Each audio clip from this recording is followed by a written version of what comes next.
యాదగిరి గుట్ట నరసన్నతానికి పోయొచ్చిండ్రా ఈ నడుమ. అరే అసలే గుట్ట గుర్తుపట్టకుండా తయారు కాబోతున్నది.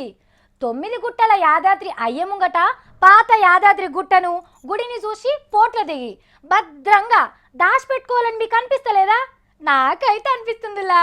ఇగో నా లెక్కనే ఇంకా చాలా మంది కనిపిస్తుంది.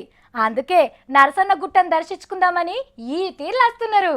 ఒరక్కో యాదగిరి గుట్టను చూస్తుంటే తిరుపతి కొండను చూసినట్టే కొడుతున్నదిలా.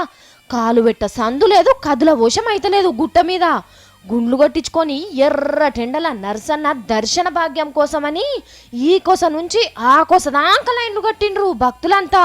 ఇక లడ్డులు పులిహోరకైతే పుల్లు గిరాకీ పెరిగే వరకు వంటగాన్లకే యాస్టకొస్తుందట చెయ్యలేక.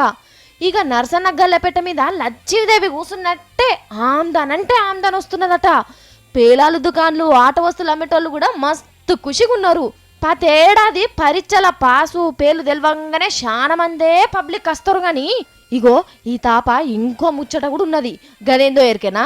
యాదగిరి గుట్ట యాదాద్రి కాబోతున్నది కాబట్టి ఇక 4 వద్దులైతే గుర్తుపట్టలేనట్టుగా తాంబేలాకారం గుట్టను చూడబోతున్నాం. ఇక గందుకే సెలవులల్లా ఓ పారి పోయి చూసొద్దామని పట్నం నుంచి ఎక్కడెక్కడి నుంచో వచ్చి చూసిపోతున్నారట. ఇగో మనలో మన మాట గాని వీళ్ళు చూసుకొని మీరు కూడా పారి పోయిరాన్రి. పోట్వది కూడా అయితే అస్సలకే మరవకుండ్రి, సరేనా? మరి రేపటి తరానికి పాత యాదగిరి గుట్ట అని చూపించుకోవాలి కదా, గందుకే